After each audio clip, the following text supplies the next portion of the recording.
No, zdaj pred pavzo pa je pred nami še magister Zoran Hajtnik. Pozdravljen, Zoran.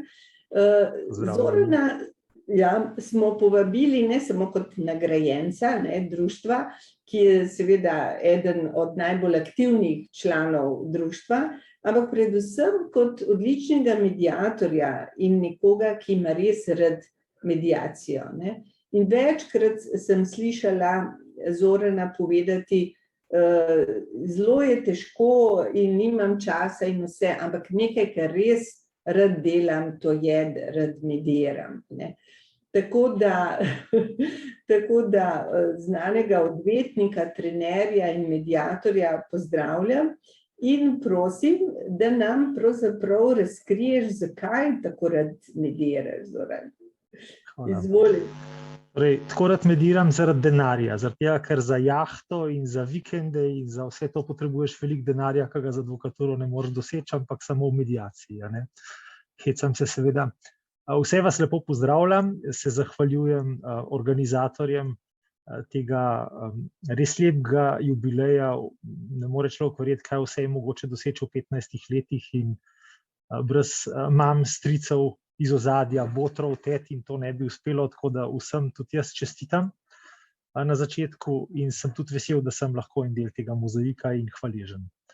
Zdaj, razmišljal sem, da bi delil z vami, zakaj mediram pravzaprav v enem širšem kontekstu. Zato, ker če jaz sam na kratko strnem, mediram zato, pa zato, je to nekako lahko suh odgovor. In se lahko tudi bistvo porazgubi. Mogoče je prav, da začnem s tem, da sem iz družine, kjer je pri nas v mladosti bilo relativno veliko konfliktov.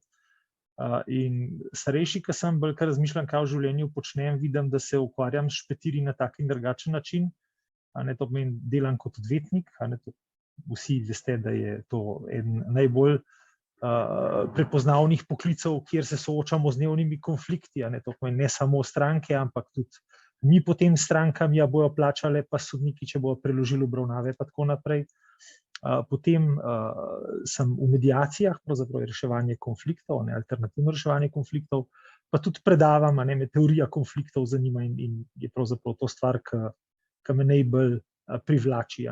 In to ni naključje, to pomeni, v življenju počnemo stvari, s katerimi smo na tak ali pa drugačen način povezani, naša ravnanja niso naključna in ti konflikti so pač sestavni del našega življenja in ker sem se v pomembnem obdobju sprva v teh konfliktih počutil zelo nelagodno, me je radovednost in potreba po varnosti sta me gnala, da sem v konfliktih spoznaval več in temu posvečal veliko dela in tudi veliko učenja.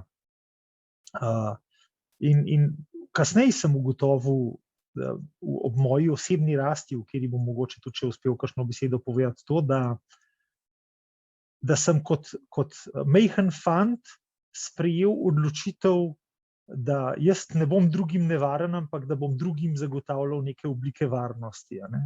In če se spet vrnem na to, da sem odvetnik in mediator in predavatelj, v bistvu izpolnjujem to poslanstvo. In na tem mestu bi se mogoče na Petra navezal, ki je pred Marino govoril in je rekel, kako je že rekel, si zapisal, vsi tisti, ki smo občutili ovaj poziv. In to je v resnici, to je nek poklic, to je neko poslanstvo, ki ga živimo v taki ali pa drugačni vlogi v naših življenjih. In gotovo je moje poslanstvo povezano s tem, da zagotavljam varnost in preprečujem tiste slabe izkušnje, ki sem jih jaz kot otrok doživel in sem jih zasovražil in mislim, da je to lahko moj prispevek k boljšemu svetu.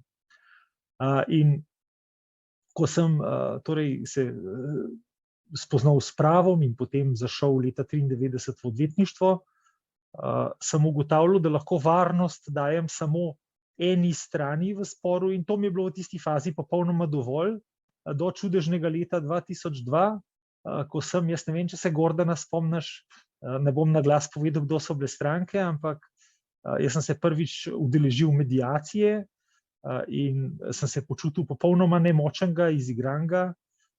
Gordana je naenkrat se začela pogovarjati samo z mojo stranko. Moja stranka je bil 60-letni gospod, popolnoma nič manipulativen, preračunljiv, ampak pošten gospod s težavami. In on je gor, da ni čisto vse povedal. Tudi tiste stvari, za kere sem bil jaz čisto gorčen in sem bil živčen in ne vse povedati. In seveda, kot odvetnika me je bilo strah, kako bom jaz varnost strankam dejal, če tle pride en mediator, pa misleče mene pa stranko na enem srečanju.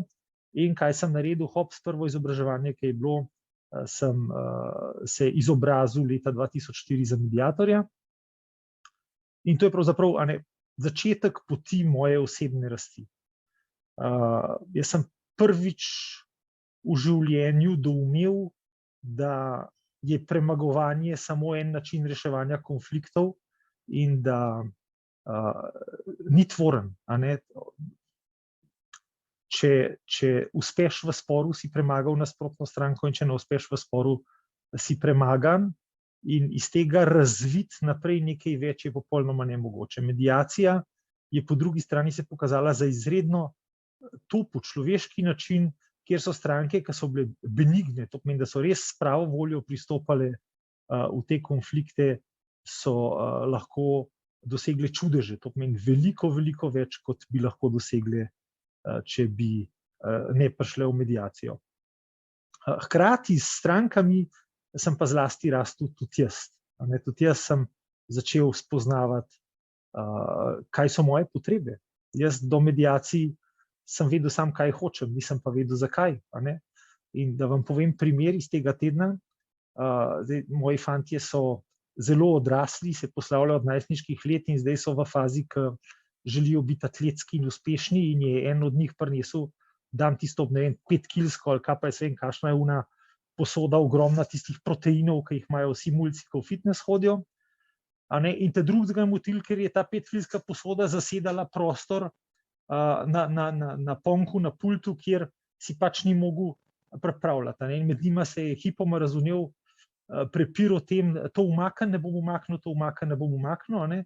In jaz sem v delčku sekunde videl potrebe. To pomeni, vidiš skozi konflikt in veš, on rabi prostor, ta rabi imeti proteine na dohvatu ruke. In sem rekel, če jaz dobro razumem tale vajin špetir, treba te proteine nekam umakniti, ker so še zmeraj dosegljivi v vsakem trenutku, pult mora biti pa prazen. To pomeni, spor je bil rešen res v delčku sekunde. In to je ta osebna rast, v kateri, in to mogoče, to je verjetno ta glavna poanta, ki jo želim dati, jo moramo mediatorji, če hočemo biti dobri, prehoditi, zato da prvič ločimo, kaj so stvari, ki se dogajajo v nas. Mi moramo vedeti, da se hkrati v mediaciji dogajajo tudi v nas določene dinamike, da smo ranljivi z nekimi minulimi izkušnjami, da se tega zavedamo, da ne vnašamo sebe v njihove spore in da znamo natančno identificirati, pa vprašati takrat, ko prepoznavamo, kaj ljudje rabijo. In ta osebna rast hkrati z mediacijo rasteta. In če mogoče poskušam zdaj strniti, zakaj v resnici mediram, zato ker altruizem jaz prav zelo ne verjamem. Jaz ne verjamem, da bi ljudje počeli dobre stvari drugim ljudem samo zato, da bi bili dobri, pa hkrati sami od tega ne bi nič dobili. Jaz tega ne kupam, kar ne pomeni, da mogoče kdo drug tega ne dela. Jaz zagotovo ne. Torej, kaj jaz dobim z mediacijo? Ta prva stvar, ki jo dobim povezavo z ljudmi, to pomeni odnose z ljudmi, ki so veliko bolj iskreni, kot so lahko v odvetništvu. V odvetništvu je ves čas neka preža, neka borba, kako stranko pripelja do tega, da bo res odkrito sodelovala, da ti bo plačala, da bo sledila tvojim navodilom. Če stranka ne sledi, pa je samovoljna, potem tudi ti nisi uspešen v pravdi. Tle si pa na nek način brezskrben, se pokažeš kot človek in se povežeš kot človek z njimi na enem drugem nivoju. Všeč mi je, da sem koristen, da dajem varnost in se počutim družbeno koristenega, to je druga stvar. Tretja stvar, ki mi prija, je, da sem kompetenten. Jaz zdaj se opravičujem vsem, res nočem za drugo, kakor sam za primer. Imamo znano sodbo Eugenije Carl, v 6 mesecih pač se stališče spremeni. In za odvetnike nas to nam predstavlja veliko težavo pri našem delu, ker težko napovedujemo, razvoj pravne znanosti gre hitro naprej, zaznavamo to negotovost. V mediaciji tega ni. Ljudje smo konstantni, zlahka povemo, to vam lahko ponudimo, tukaj vam lahko pomagamo, tle ne moramo, to pomeni odgovornost je veliko manjša in občutek kompetentnosti je bistveno večji. In kar je zdaj tako, kaj rečem, malo mesijansko mogoče, tako čisto na koncu, je vseeno, jaz verjamem, da razvoj družbe vodi samo skozi kulturo dialoga, sodelovanja pa pomoči. In če bomo, enkrat je ena stranka rekla, kako naj se vam zahvalim za to dobro, kar ste nam dali. In jaz sem rekel, nekomu drugemu naredite nekaj dobrega. In to se mi zdi, da je pravzaprav eno tistih najlepših stvari, zaradi katerih mediram in kar rabim počitek od mojega odvetniškega dela, kaj je naporno, to vsi odvetniki veste, potem si med mediacijo lahko kar spočijem vsaj tega dela. Tako da, evo, to je kratko, zakaj mediram. Zdaj pa seveda, če koga zanima kaj več, zakaj še mediram, ali pa kakorkoli za kakšno izkušnjo, sem pa na voljo.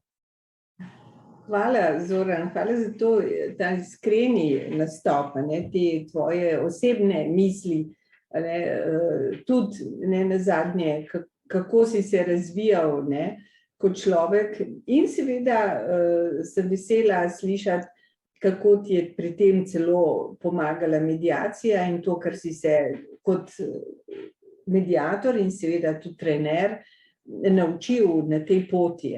To je res ena pot, ki nam odpira nove vidike. In tako kot smo na enem izobraževanju trenerjev vsi zaključili, mislim, da se vsi trenerji spomnimo tega, da nas je mediacija vse spremenila. Nismo isti ljudje, nismo drugačni po tolikih letih medijiranja, predvsem na boljše. In hvala ti za ta dober primer, ki si ga dal za svoja sinova, ko si tako lepo nam povedal, kaj je interes in kaj je pozicija.